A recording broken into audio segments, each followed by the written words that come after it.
আসসালামু আলাইকুম ওরহমতুল্লাহি বারাকাতুহু। সুপ্রিয় দর্শক, আমার প্রিয় ইউটিউব চ্যানেল দাকু ইসলামের নতুন আরেকটা ভিডিও আসছে। ভিডিওর নাম হচ্ছে আল খিলাফাত অফ ইসলাম। এই ভিডিওর আজকে আমরা রিয়াকশন করব। তো চলুন ভিডিওটা শুরু করা যাক। दुनिया में मुसलमानों की 4 बड़ी खिलाफतें रही हैं।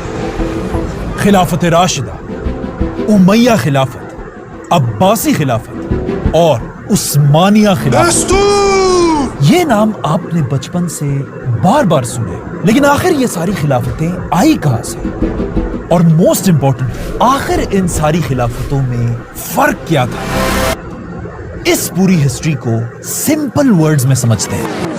आज से 1400 साल पहले रसूलुल्लाह सल्लल्लाहु अलैहि वसल्लम ने खुद सिर्फ 10 सालों के अंदर ये सारा इलाका फतह कर लिया था। आप सल्लल्लाहु अलैहि वसल्लम के बाद दुनिया की पहली खिलाफत शुरू हुई, खिलाफत राशिदा, जिन्होंने सिर्फ 30 साल में रोमन और पर्शियन एम्पायर को क्रश करके दुनिया का ये सारा इलाका भी फतह कर लिया। पहली बार मुसलमान एक छोटे से मदीना के शहर से दुनिया की सबसे बड़ी सुपर पावर बने, और मुसलमानों ने इंडिया से यूरोप के समंदरों तक ये सारा इलाका फतह कर लिया। लेकिन आप सल्लल्लाहु अलैहि वसल्लम के सिर्फ 30 साल बाद खिलाफत राशिदा दुनिया से खत्म कर दी गई। खिलाफत राशिदा में खलीफा हमेशा मुसलमानों के मशवरे और वोटिंग से खलीफा बनता था। मतलब मुसलमान खुद अपनी पसंद से खलीफा को चूज करते थे। हजरत अबू बकर, उमर, उस्मान और अली रज़ियल्लाहु अन्हु सब मुसलमानों की मर्जी से खलीफा बने थे, जो एक बहुत ही जबरदस्त बात थी। लेकिन सिर्फ 30 साल के बाद यह सिस्टम दुनिया से हमेशा के लिए खत्म हो गया। मुसलमानों के आखिरी खलीफा, जिन्हें मुसलमानों ने खुद अपनी मर्जी से खलीफा बनाया था, वो थे रसूलुल्लाह सल्लल्लाहु अलैहि वसल्लम के नवासे, जिन्हें आप सल्लल्लाहु अलैहि वसल्लम ने जन्नत का शहजादा कहा, हजरत हसन रज़ियल्लाहु अन्हु। आप सल्लल्लाहु अलैहि वसल्लम से लेकर हजरत हसन रज़ियल्लाहु अन्हु तक दुनिया में बिल्कुल प्योर खिलाफत थी, जिसे आज खिलाफत राशिदा कहा जाता है। मतलब सीधे रास्ते पर चलने वाली खिलाफत। और आप सल्लल्लाहु अलैहि वसल्लम ने भी मुसलमानों को पहले ही बता दिया था कि मेरे बाद खिलाफत सिर्फ 30 साल तक रहेगी। तो लेट्स काउंट। 2 साल अबू बकर रज़ियल्लाहु अन्हु की खिलाफत, 10 साल हजरत उमर की खिलाफत, 12 साल हजरत उस्मान की खिलाफत, 5.5 साल हजरत अली की खिलाफत और 6 महीने हजरत हसन रज़ियल्लाहु अन्हु की खिलाफत, जो बिल्कुल एग्जैक्टली 30 साल बनते हैं। और पता है अजीब बात क्या है? हजरत हसन दुनिया में मुसलमानों के वो आखिरी खलीफा थे जिन्हें मुसलमानों ने खुद अपना खलीफा बनाया था। और हजरत हसन के बाद आज तक अरब दुनिया में कोई भी लीडर मुसलमानों की मर्जी से नहीं आया। आज तक मुसलमानों का हर लीडर सिर्फ अपनी ताकत और पावर की वजह से मुसलमानों का लीडर बना। और अरब दुनिया में आज तक खानदान की वजह से ही लीडर्स बनते हैं। जैसे ही मुसलमानों ने हजरत हसन को अपना खलीफा बनाया, उस वक्त मुसलमानों की आपस में सिविल वॉर चल रही थी। और जंगे सिफ़ीन के बाद अब मुसलमानों की आपस में एक और बहुत बड़ी जंग का खतरा था। हजरत हसन नहीं चाहते थे कि मुसलमान दोबारा इसी तरह आपस में लड़े, और मुसलमानों को आपस में लड़ने से रोकने के लिए हजरत हसन ने अपनी खिलाफत छोड़ दी, और यहां से दुनिया में एक नई खिलाफत बनी, उमैया खिलाफत। हजरत हसन के बाद दुनिया में जो भी खिलाफत आई, उमैया, अब्बासी, उस्मानिया, उन सब को अकॉर्डिंग टू शाह वलीउल्लाह खिलाफत आम्मा कहा जाता है। मतलब आम खिलाफत, एक जनरल खिलाफत जो मुसलमानों के आम लीडर्स थे। हजरत हसन के बाद दुनिया में तकरीबन कोई 120 खलीफा रहे, जिनमें कुछ बहुत जबरदस्त खलीफा थे, जैसे कि उमर बिन अब्दुल अजीज, जिनकी आज तक पूरी दुनिया के मुसलमान तारीफ करते हैं। An important figure in Islamic history is Umar bin Abdul Aziz, who is from Khulafa ar-Rashidin, even though he's disconnected by time. और कुछ बहुत ही बेकार खलीफा थे, जैसे कि यजीद, जिससे आज तक पूरी दुनिया के मुसलमान नफरत करते हैं। यजीद से हमें मोहब्बत नहीं। जालिम हुक्मरान और बादशाह डिक्लेयर करते हैं। खैर, हजरत हसन के बाद दुनिया में एक नई खिलाफत बनी, उमैया खिलाफत, और अगले ऑलमोस्ट 100 साल तक उमैया खिलाफत ही मुसलमानों पर हुकूमत करती रही। उमैया खिलाफत में कुछ चीजें बहुत अच्छी हुई और कुछ चीजें बहुत बुरी। अच्छी चीज ये थी कि खिलाफत का साइज और भी ज्यादा बढ़ने लगा, यहां तक कि मुसलमान पहली बार यूरोप के अंदर घुसे और स्पेन को फतह कर लिया। और दूसरी तरफ मुसलमानों ने हिंदुस्तान के इलाके सिंध को भी फतह किया। और इस पूरे दौर में कोई भी दूसरी एम्पायर मुसलमानों के सामने अपना सर नहीं उठा सका। उमैया खिलाफत के सबसे बेस्ट खलीफा को आज दुनिया का हर मुसलमान जानता है और उनका नाम था खलीफा उमर बिन अब्दुल अजीज। लेकिन उमैया खिलाफत के तकरीबन 100 सालों में कुछ बुरी चीजें भी हुई। सबसे बुरा वाकया जो इस खिलाफत में हुआ वो था ऑफ कोर्स करबला, जिसमें आप सल्लल्लाहु अलैहि वसल्लम की फैमिली अहले बैत को बेरहमी से शहीद कर दिया गया। और आगे जाकर उमैया खिलाफत के टूटने की सबसे बड़ी वजहों में से एक यही करबला का वाकया था, क्योंकि इसी वाकये की वजह से मुसलमान कभी भी बनु उमैया को माफ नहीं कर सके। दूसरी बुरी चीज उमैया खिलाफत में यह थी कि इससे पहले खिलाफत राशिदा में मुसलमानों का खलीफा हमेशा मुसलमानों की मर्जी से आता था और मुसलमान खुद अपना खलीफा चूज करते थे। लेकिन उमैया खिलाफत में यह निजाम बदल दिया। उमैया खिलाफत में सिर्फ एक ही खानदान के लोग खलीफा बन सकते थे। अगर कोई और मुसलमान जितना भी नेक और टैलेंटेड हो वो खलीफा नहीं बन सकता था। खलीफा सिर्फ बनु उमैया खानदान से ही बन सकता था। और तीसरी बुरी बात यह थी कि उमैया खिलाफत एक बहुत ही अरबों की खिलाफत थी। मतलब इतनी बड़ी खिलाफत होने के बाद भी जहां दुनिया की बहुत सारी कौमें रहती थी, उमैया खिलाफत सिर्फ अरबों को ही इंपॉर्टेंस देती थी। अरबों के पास ही सारी बड़ी जॉब्स थी, अरब ही फौज के जनरल्स थे। और इवन बनु उमैया के शहजादों के बारे में यहां तक लिखा गया कि वो किसी भी शहर में आम लोगों के साथ नहीं बल्कि अपने अलग बड़े बड़े महलों में रहते थे, जिस तरह आज सऊदी और यूएई के शहजादे होते हैं, जिसकी वजह से ऑफ कोर्स यहाँ रहने वाली बाकी कौमें बनु उमैया को ज्यादा पसंद नहीं करते थे। और आहिस्ता आहिस्ता जैसे जैसे वक्त गुजरता गया, इन्हीं चीजों की वजह से बनु उमैया कमजोर होने लगी। और उमैया खिलाफत का सबसे बुरा खलीफा था ऑफ कोर्स यजीद। बनु उमैया खानदान में एक ऐसा खलीफा आया था जिसने इस खिलाफत को ठीक करने की बहुत कोशिश की थी और इस खिलाफत में रहने वाले बाकी कौमों को भी राइट्स दिए थे, और उनका नाम था खलीफा उमर बिन अब्दुल अजीज। लेकिन सिर्फ 2-2.5 साल की छोटी सी खिलाफत के बाद खलीफा उमर बिन अब्दुल अजीज इस दुनिया से चले गए। और कुछ स्कॉलर्स तो यहां तक कहते हैं कि उन्हें उन्हीं के खानदान वालों ने जहर देकर शहीद किया, क्योंकि उमर बिन अब्दुल अजीज सिर्फ 39 साल की एज में फौत हुए थे। आखिर इन्हीं सारी चीजों की वजह से आहिस्ता आहिस्ता लोग बनु उमैया खिलाफत के खिलाफ होने लगे। मैं इन बादशाहों को नहीं मानूंगा। और ऑलमोस्ट 100 साल के बाद एक दूसरे खानदान ने बनु उमैया खानदान के खिलाफ हर तरफ बगावत करना शुरू किया, और इस खानदान का नाम था अब्बासी खानदान। अब्बासी खानदान तेजी से आगे बढ़ रहा था और आखिर एक बहुत बड़ी जंग के बाद अब्बासी खानदान ने उमैया खलीफा को बुरी तरह हरा दिया। उमैया खलीफा अब्बासियों से अपनी जान बचाकर भागने लगा, लेकिन आखिर अब्बासियों ने उसे पकड़ लिया और उसे बहुत ही बेरहमी से मार डाला। और कुछ किताबों में तो यहां तक लिखा है कि अब्बासियों ने खलीफा की जबान काटकर उसे बिल्लियों को खिला दिया। इसके बाद अब्बासी खानदान ने बनु उमैया खानदान के एक एक आदमी को पकड़कर मारना शुरू किया, सिवाय एक शहजादे के जो किसी तरह अब्बासियों से अपनी जान बचाकर वहां से भाग गए। और भागते भागते ये शहजादा स्पेन पहुंचा और स्पेन में इस शहजादे ने अपनी एक नई एम्पायर बनाई। लेकिन स्पेन में कोई खिलाफत नहीं थी, बस एक मुसलमानों की एम्पायर थी। लेकिन इस स्पेन को याद रखें, आगे इसका नाम दोबारा आने वाला है। तो इस तरह इस सबसे 100 साल पहले जो खिलाफत उमैया खानदान ने अपनी ताकत से ली थी, अब एक और खानदान अब्बासी खानदान ने यह खिलाफत उनसे छीन ली। और यहां से मुसलमानों में एक नई खिलाफत शुरू हुई, अब्बासी खिलाफत। और अगले कई 100 साल तक अब्बासी खिलाफत ही मुसलमानों पर राज करती रही। अब्बासी खिलाफत में कुछ चीजें बहुत अच्छी हुई और कुछ चीजें बहुत बुरी। अब्बासी खिलाफत की अच्छी बातें ये थी कि अब्बासी खलीफा इल्म और नॉलेज के पीछे बिल्कुल पागल थे, इसीलिए उन्होंने अपने कैपिटल बगदाद में दुनिया की सबसे बड़ी लाइब्रेरी बनाई, बैतुल हिकमा, द हाउस ऑफ विजडम। और यहीं से मुसलमान दुनिया के सबसे बड़े साइंटिस्ट बने। इसीलिए आज अब्बासी खिलाफत के दौर को ही the golden age of Islam कहा जाता है।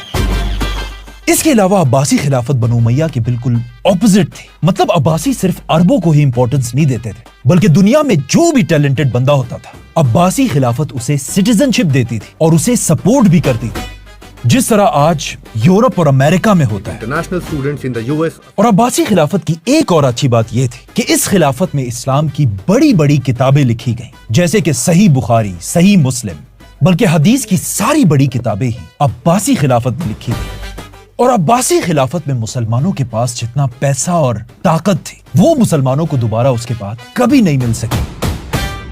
अब्बासी खिलाफत के सबसे बेस्ट खलीफा को आज तक पूरी दुनिया के मुसलमान याद करते हैं और उनका नाम था खलीफा हारून अल रशीद। लेकिन अब्बासी खिलाफत की कुछ बुरी चीजें ये थी, अब्बासी खिलाफत में भी बिल्कुल बनु उमैया की तरह एक ही खानदान का बंदा खलीफा बन सकता था, चाहे कोई और जितना भी टैलेंटेड और नेक क्यों ना हो। खलीफा सिर्फ अब्बासी खानदान का बंदा ही बन सकता था। मुसलमान अपनी पसंद से खलीफा चूज नहीं कर सकते थे। अब्बासी खिलाफत की दूसरी बुरी बात यह थी कि उन्होंने अपनी बात जबरदस्ती मनवाने के लिए इस्लाम के बड़े बड़े स्कॉलर्स को शहीद करवाया। जैसे कि एक अब्बासी खलीफा ने इमाम अबू हनीफा को जहर देकर शहीद किया था। इमाम अहमद बिन हंबल को इतने कोड़े लगवाए थे कि वो बेहोश हो गए। और इमाम मालिक को भी अब्बासी खलीफाओं ने टॉर्चर किया। और सिर्फ यही नहीं, अब्बासियों ने अपनी हुकूमत बचाने के लिए लाखों मुसलमानों को शहीद किया। तीसरी बात अब्बासियों की बुरी ये थी कि अब्बासी खिलाफत मुसलमानों की एम्पायर को और आगे नहीं बढ़ा सके। मतलब अब्बासियों को इतनी बड़ी खिलाफत मिली थी, जिसके बाद आने वाले वक्तों में यही खिलाफत अंदर से ही टूटती रही। आखिर 200 साल के बाद अब्बासी खिलाफत के साथ भी वही हुआ जो हमेशा होता है। हर तरफ अब्बासियों के खिलाफ बगावतें होने लगी और आखिर अब्बासी खिलाफत टूट गई। और यहां से मुसलमानों में एक नया खानदान सामने आया, फातिमी खानदान, जिन्होंने इस सारे इलाके पर अपनी एक नई खिलाफत बनाई, फातिमी खिलाफत। मतलब पहली बार दुनिया में एक ऐसा वक्त आया कि दुनिया में मुसलमानों के एक ही टाइम पर 2 खलीफा थे। अब्बासी सुन्नी खलीफा थे और फातिमी इस्माइली शिया खलीफा। पर वेट, कहानी यहां खत्म नहीं होती। इन दोनों खलीफाओं को देखकर स्पेन के मुसलमान बादशाह ने सोचा कि अगर ये सब खलीफा बन सकते हैं तो मैं यहां क्यों ऐसे बैठा हूं। तो अचानक एक दिन स्पेन के बादशाह ने भी ऐलान किया कि आज के बाद मैं भी एक खलीफा हूं। आज से मैं भी एक खलीफा हूँ। और उसने हुक्म दिया कि कल से अगर किसी ने भी मुझे खलीफा नहीं बुलाया, मैं उसे मार डालूंगा। तो अब दुनिया में एक ऐसा अजीब टाइम था कि एक ही टाइम पर दुनिया में 3 खलीफा थे। अब्बासी खलीफा, फातिमी खलीफा और उंदरस का खलीफा। लेकिन स्पेन का खलीफा बहुत ही छोटा सा खलीफा था और उसके पास इतनी ताकत नहीं थी कि वो एक बड़ा खलीफा बन सके। इसीलिए कुछ ही अरसे बाद स्पेन की खिलाफत खत्म हो गई, जिसके बाद दुनिया में 2 खलीफा बाकी रहे, फातिमी और अब्बासी खलीफा। और इन दोनों की आपस में बहुत खतरनाक रेस चल रही होती थी और हर तरफ बहसें होती थी कि इन 2 खलीफा में से कौन सा खलीफा बाकी रहेगा। लेकिन आखिर कुछ ही अरसे बाद ये सारी बहसें खत्म हो गई, क्योंकि फातिमी खिलाफत के हालात आहिस्ता आहिस्ता खराब होने लगे और आखिर एक आदमी ने आकर इस खिलाफत को हमेशा के लिए खत्म कर दिया। इस आदमी ने फातिमी खिलाफत के अंदर खड़े होकर ऐलान किया कि आज के बाद हम फातिमी खलीफा को नहीं बल्कि अब्बासी खलीफा को भी अपना असल खलीफा मानते हैं। और इस आदमी को आज हम सब बहुत अच्छी तरह जानते हैं, क्योंकि इसका नाम था सुल्तान सलाहुद्दीन अय्यूबी। तो अब सलाहुद्दीन की वजह से अगेन दुनिया में एक ही खलीफा बाकी रहा, अब्बासी खलीफा। लेकिन अब यहां वो पुराने हालात नहीं थे और अब्बासी खिलाफत वो ग्रेट खिलाफत नहीं थी, बल्कि अब्बासी खिलाफत अब बहुत छोटे छोटे टुकड़ों में टूट चुकी थी। मतलब खलीफा सिर्फ बगदाद में बैठा हुआ होता था और उसके पास ज्यादा कोई ताकत नहीं थी। तो अब जब मुसलमानों का कोई भी ताकतवर स्ट्रॉन्ग खलीफा नहीं था, इस बात का फायदा खिलाफत से बहुत दूर मंगोलिया के एक आदमी ने उठाया, जो अब मुसलमानों के साथ वो करने वाला था जिसका अब तक मुसलमानों ने तारीख में सोचा भी नहीं था। क्योंकि इस आदमी का नाम था तैमूजिन और या चंगेज खान। चंगेज खान ने बहुत तेजी से एक के बाद एक मुसलमान इलाके को तबाह करना शुरू किया और आखिर इसी चंगेज खान का पोता हलाकू खान मुसलमानों को क्रश करते करते अब्बासी खिलाफत के कैपिटल बगदाद पहुंचे और बगदाद को चारों तरफ से घेर लिया। और इस बात का तो आप सल्लल्लाहु अलैहि वसल्लम ने मुसलमानों को पहले ही बता दिया था कि कयामत तब तक नहीं आएगी जब तक मुसलमान छोटी आंखों वाले तुर्कों से नहीं लड़ते, जिनके चेहरे चमड़े की तरह फ्लैट होंगे और जूते बालों से बने होंगे। और आज आप सल्लल्लाहु अलैहि वसल्लम की हदीस सच साबित हो गई थी, क्योंकि मंगोलों की फौज बगदाद की गेट के बाहर खड़ी थी और शहर के अंदर अब्बासी खिलाफत का आखिरी खलीफा बैठा हुआ था, खलीफा अल मोतसिम।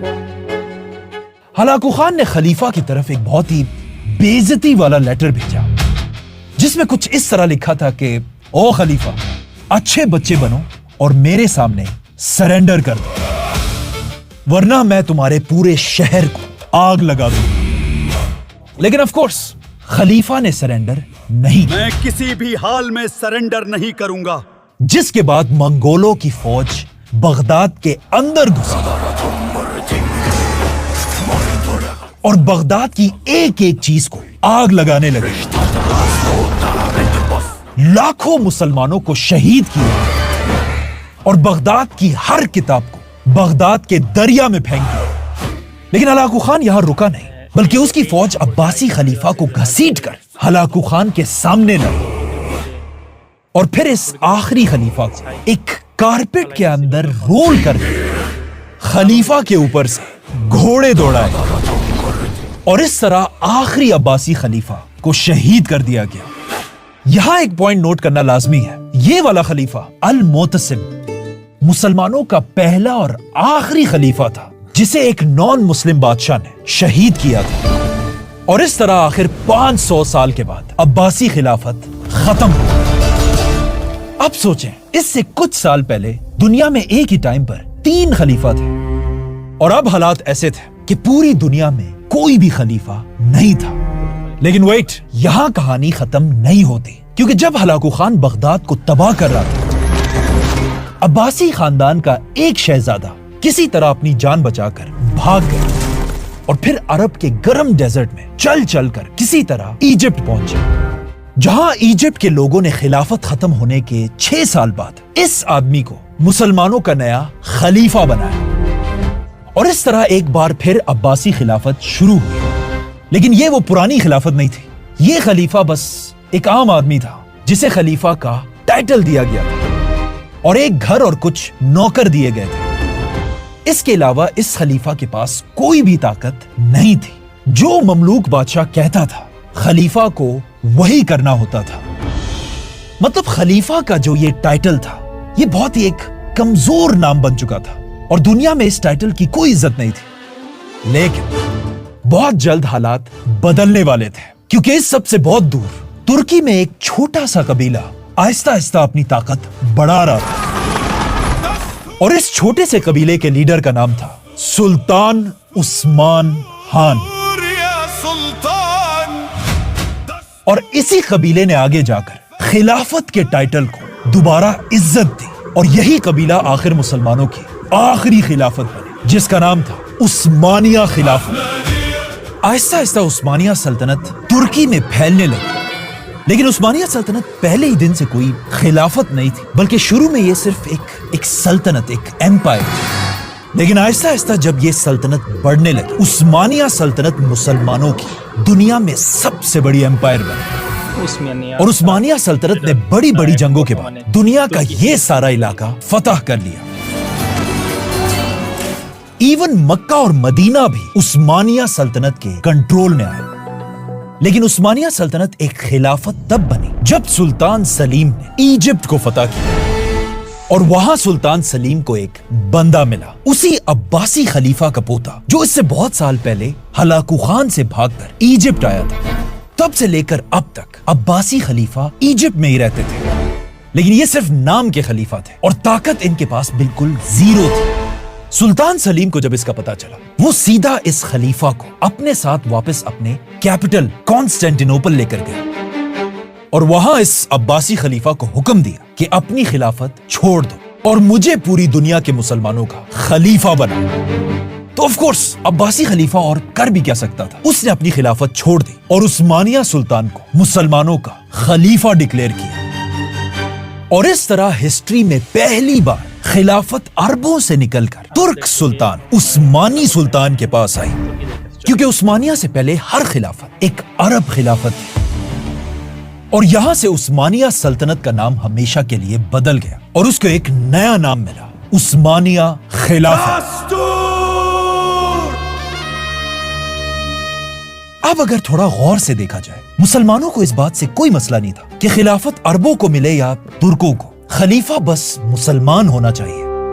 लेकिन आगे जाकर कुछ लोगों ने अरबों के दिल में ये रेसिज्म डाला कि खलीफा सिर्फ और सिर्फ एक अरब ही हो सकता है, जिसे हम आगे डिस्कस करेंगे।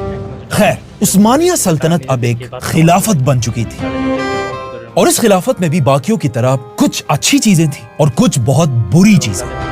उस्मानिया खिलाफत की सबसे अच्छी बात यह थी कि खलीफा का ये टाइटल हलाकू खान की तबाही के बाद सिर्फ एक टाइटल था जिसकी दुनिया में कोई वैल्यू नहीं थी और खलीफा के पास कोई पावर नहीं होती थी। लेकिन उस्मानिया ने आकर दोबारा इस खिलाफत के नाम को इज्जत दी। मतलब उस्मानिया खलीफा ही पूरी दुनिया का सबसे ताकतवर आदमी होता था। उस्मानिया खिलाफत की दूसरी अच्छी बात यह थी कि इनसे पहले कोई भी खिलाफत यूरोप के सेंटर तक नहीं पहुंची, लेकिन उस्मानिया खिलाफत मुसलमानों से ज्यादा यूरोप के इलाके फतह करती थी और उन्होंने पहली बार यूरोप के ये सारे इलाके भी फतह किए थे। और आखिर सबसे बड़ी बात उस्मानिया खिलाफत की ये थी कि आखिरी वक्त में बहुत कमजोर होने के बाद भी उन्होंने फलस्तीन को आखिरी टाइम तक सरेंडर नहीं किया। उस्मानिया सल्तनत का सबसे बड़ा और ताकतवर बादशाह था सुल्तान सुलेमान, जिसे आज तक यूरोप में सुलेमान द मैग्निफिसेंट कहा जाता है। लेकिन उस्मानिया में एक और खलीफा भी बहुत बहादुर आदमी था जिसका नाम मेंशन करना लाजमी था। उस्मानिया का आखिरी बड़ा सुल्तान सुल्तान अब्दुल हमीद। लेकिन उस्मानिया खिलाफत में ऑफ कोर्स बुरी चीजें भी थी।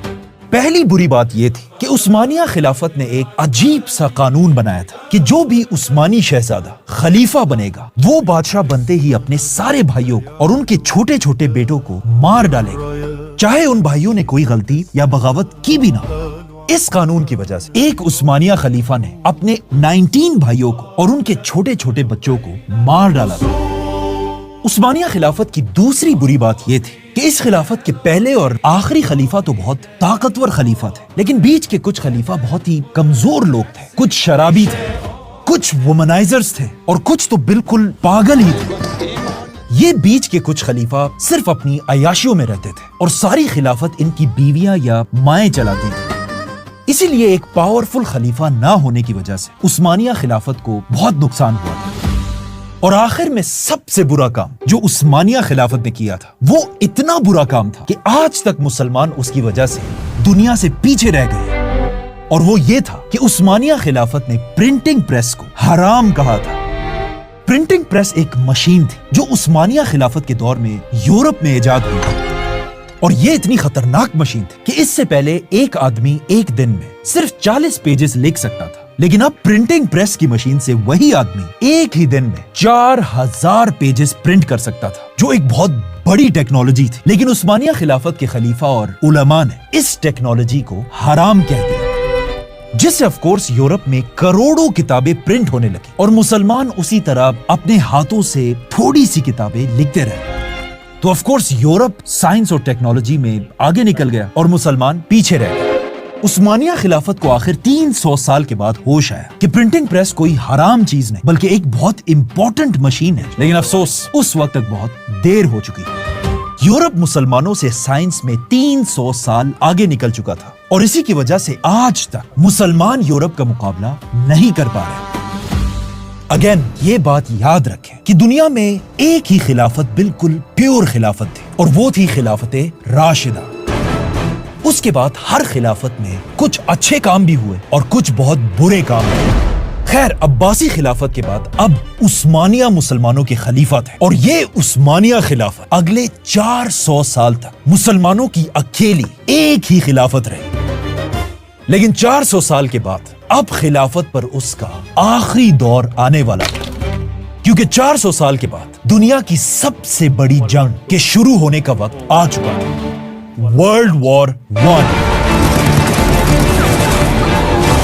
ورلڈ وار 1 میں عثمانیہ خلافت اور جرمنی ساتھ مل کر اس وقت کی سپر پاور برٹش امپائر کے خلاف لڑ رہے تھے، اور عثمانیہ خلافت اس ورلڈ وار 1 میں اتنی بہادری سے لڑی تھی Ottoman entry into the war کہ ایک جنگ میں عثمانیہ خلافت نے برٹش امپائر کی 5.5 لاکھ کی فوج کو بری طرح ہرا دیا۔ آخر عثمانیہ خلافت سے تنگ آ کر برٹش امپائر نے عثمانیہ خلافت کو توڑنے کا ایک بہت ہی خطرناک پلان بنایا، اور وہ پلان یہ تھا کہ عثمانیہ خلافت کے اندر ہی رہنے والے مسلمانوں کو آپس میں لڑایا جائے۔ تو اس پلان کے لیے سب سے پہلے برٹش امپائر عربوں کے پاس گئے، खिलाफत सिर्फ तुम अरबों की होनी चाहिए। اور ان سے کہا کہ تم لوگ یہ کیا کر رہے ہو؟ دنیا کے اصل خلیفہ تو تم عرب تھے، اور اب پچھلے 400 سال سے یہ ترک خاندان خلیفہ ہونے کی ایکٹنگ کر کے تم پر راج کر رہے ہیں۔ اگر تم عرب عثمانیہ خلافت کے خلاف ہماری مدد کرو گے تو ہم ترکوں کے اس عثمانیہ خلافت کو ختم کر کے تم عربوں کو دوبارہ مسلمانوں کا خلیفہ بنائیں گے۔ اور اس کام کے لیے برٹش امپائر نے ایک عرب خلیفہ بھی ڈھونڈا، مکہ میں رہنے والا ایک اسکالر شریف حسین۔ اس سے پہلے عربوں کے دل میں ترکوں کے خلاف کوئی نفرت نہیں تھی، لیکن یہاں پر برٹش امپائر نے مسلمانوں کو آپس میں لڑانے کے لیے عربوں کے دلوں میں یہ ریسزم پیدا کیا، جس طرح آج بھی مسلمانوں کو آپس میں لڑوانے کے لیے شیعہ سنی والے مسئلے کو زندہ کیا جاتا ہے۔ اچھا جو بھی ہو، آخر عربوں نے عثمانیہ خلافت کے خلاف بغاوت کر دی اور برٹش امپائر کا ساتھ دیا، اور بہت کوشش کرنے کے بعد بھی عثمانیہ خلافت آہستہ آہستہ کمزور ہوتی گئی اور ہمیشہ کے لیے دنیا سے ختم ہو گئی۔ جیسے ہی عثمانیہ خلافت ختم ہوئی، 700 سال کے بعد مسلمانوں پر دوبارہ ایک ایسا وقت آیا کہ دنیا میں کوئی بھی خلیفہ نہیں تھا۔ پچھلی بار خلافت چنگیز خان کے پوتے ہلاکو خان نے ختم کی تھی، اور اب خلافت برٹش امپائر نے ختم کر دی تھی۔ عثمانیہ خلافت کے ٹوٹنے کے بعد عربوں نے برٹش سے کہا کہ اب وقت آ چکا ہے، اپنا وعدہ پورا کرو اور ہمیں خلیفہ بناؤ، لیکن یہ سن کر برٹش امپائر ہنسنے لگا۔ कौन सी खिलाफत किस चीज की खिलाफत?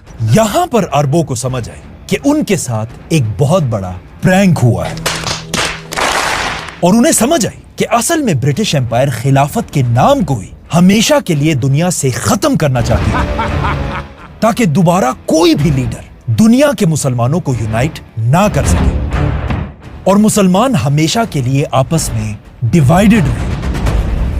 اس آدمی کو غور سے دیکھیں، اس کا نام ہے ہارون عثمانوگلو۔ آج اگر عثمانیہ خلافت زندہ ہوتی تو یہ آدمی عثمانیہ خلافت کا خلیفہ ہوتا، کیونکہ یہ خلیفہ سلطان عبدالحمید کا پوتا ہے۔ تو اس طرح آج سے 100 سال پہلے وہ خلافت جو پچھلے 1300 سال سے دنیا میں کہیں نہ کہیں چل رہی تھی، آج سے 100 سال پہلے ختم کر دی گئی، اور آج 100 سال کے بعد میں خلافت کا کوئی نام و نشان نہیں ملتا۔ یہ تھی دنیا کی ہر خلافت کی ایک چھوٹی سی کہانی۔ خلافت کے نام کو دنیا سے ختم کرنے کے بعد انگریزوں نے پورے عرب دنیا میں ہر جگہ اپنے پپٹس بٹھائے، جو آج تک اسی طرح اپنی جگہ بیٹھے ہوئے۔ سبسکرائب